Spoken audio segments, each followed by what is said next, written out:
Okay. It says I'm live. All right, lovelies. So I want to come on and talk to all of you really quickly. The title is Columbo and Trump. What? Columbo. Now, I'm not talking about Christopher Columbus. I'm not talking about Columbo, Detective Columbo. Okay?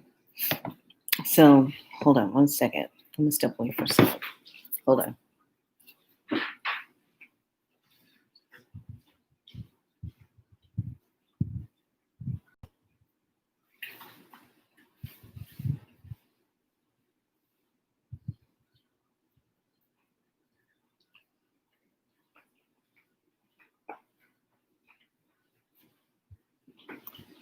Hold on. Let me do this.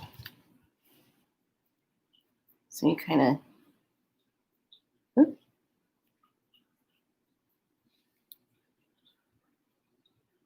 All right. Where is it? It's right here. Okay. So I'm going to put it right here.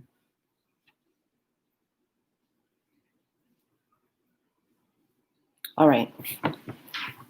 So I hope you can hear me. So I'm not talking like extra loud and everything.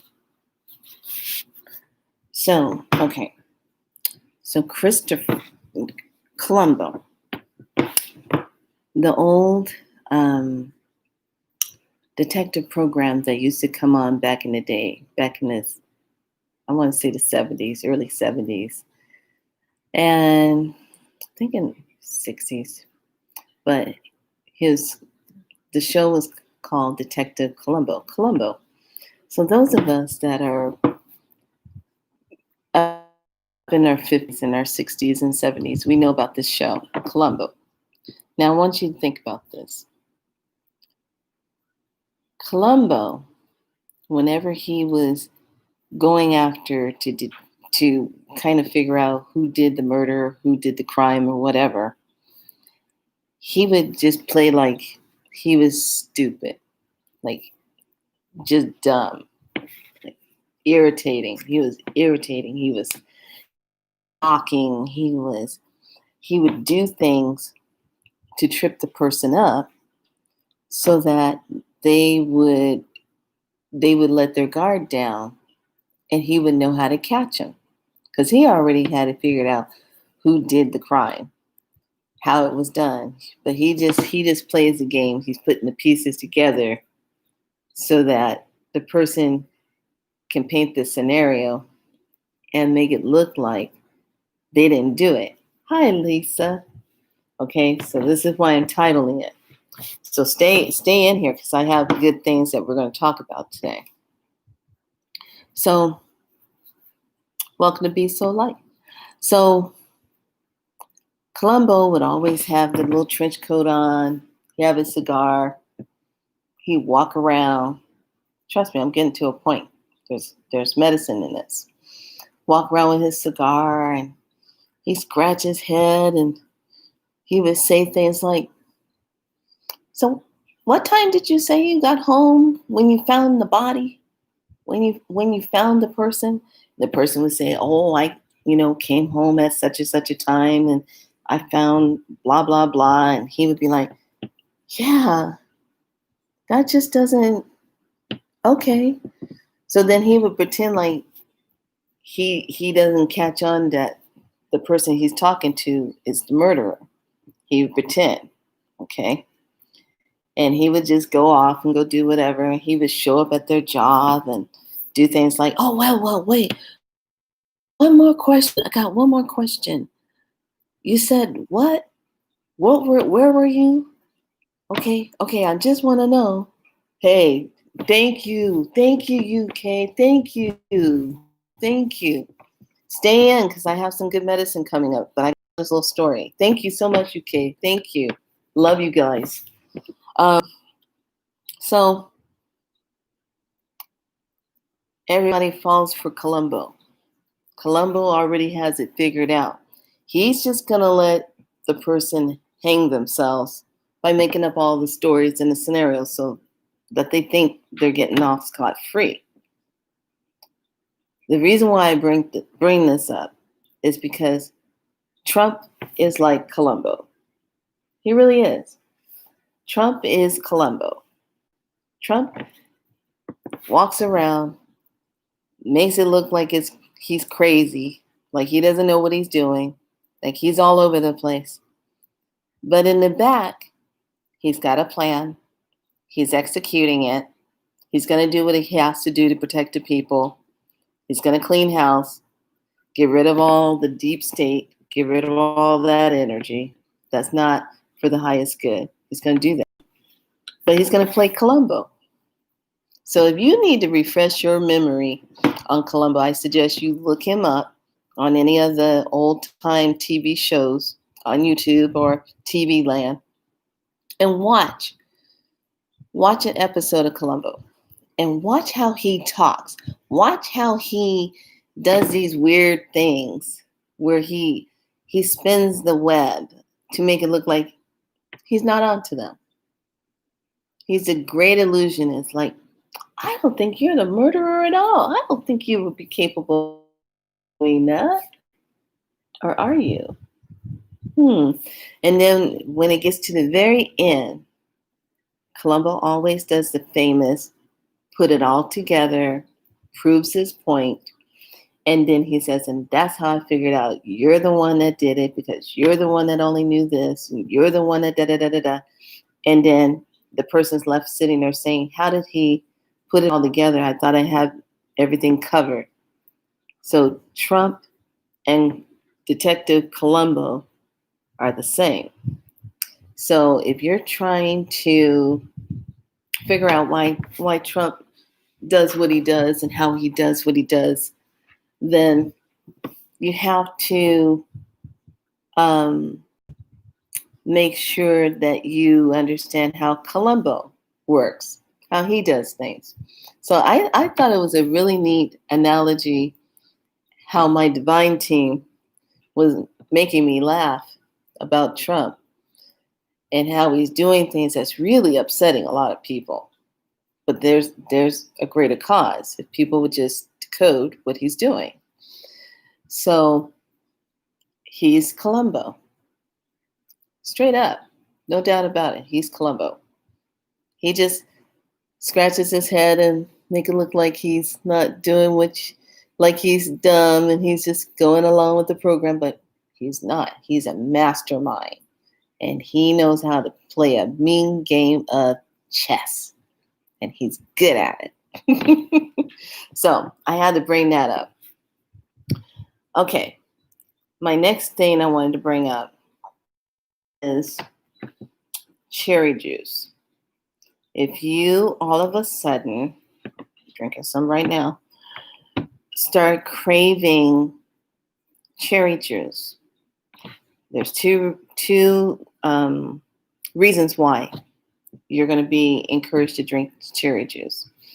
Cherry juice is very rich in potassium and iron. And I got my notes. It works with muscle pain. It boosts up your immune system. It helps with insomnia. It helps with digestive issues.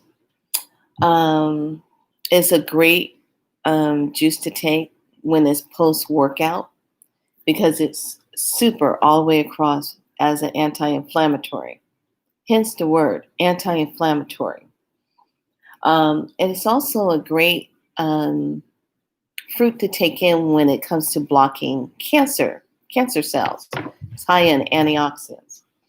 It also reduces belly fat, which means in order to reduce the belly fat, it would have to reduce your cortisol levels, especially when you've been in fight or flight mode, okay, in that stress mode.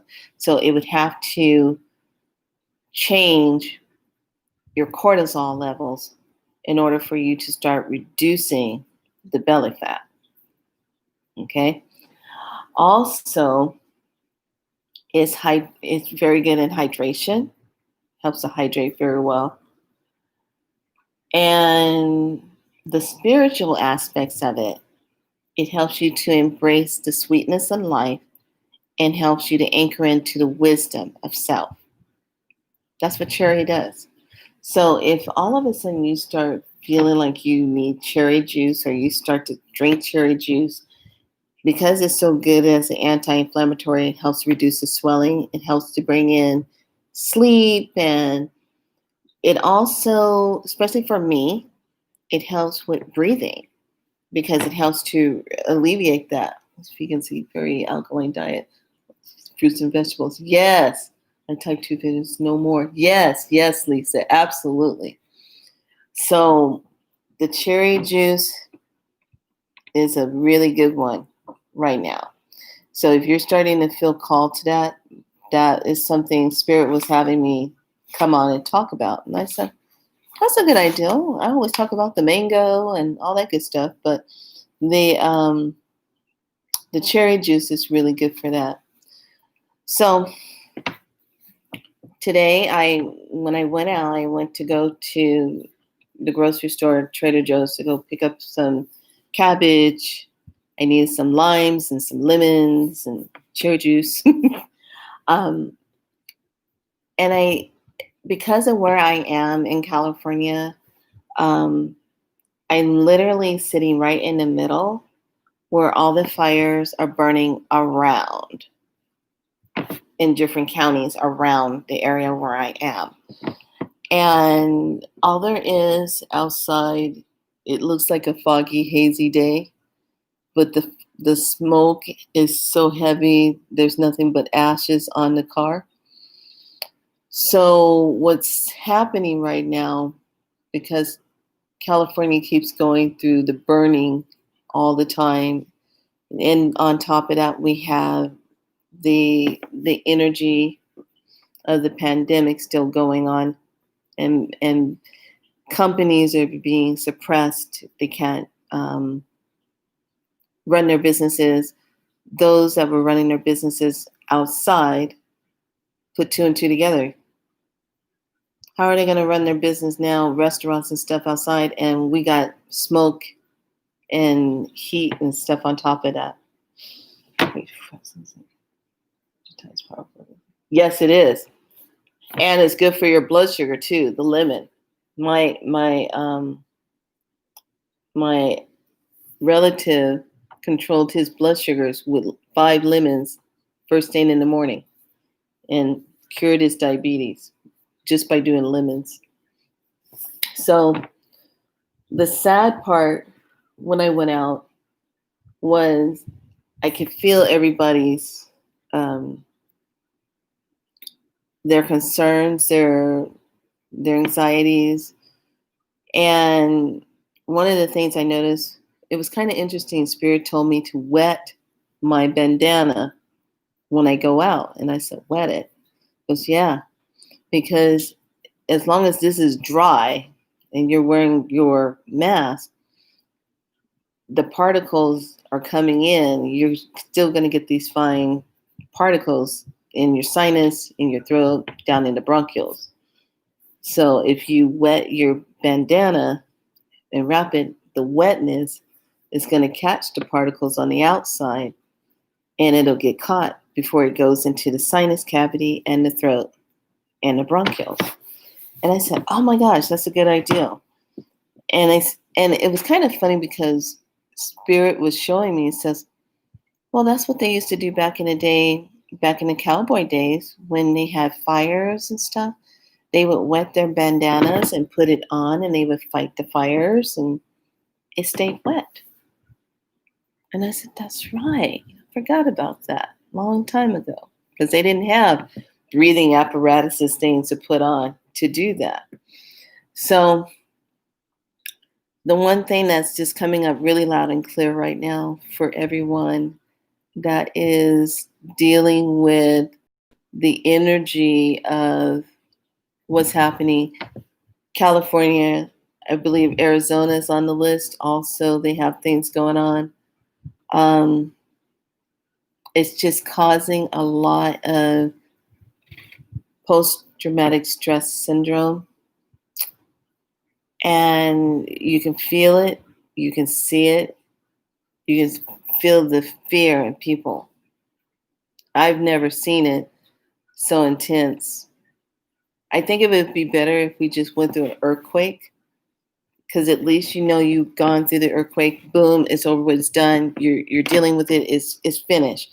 But this day in, day out, not knowing what's up, what's down, what coming, going, it's a little much on everybody, and I'm really seeing that. So I had talked about yesterday, really briefly, about there was going to come a time that everyone that's a light worker has gotten a calling to get their Lemurians.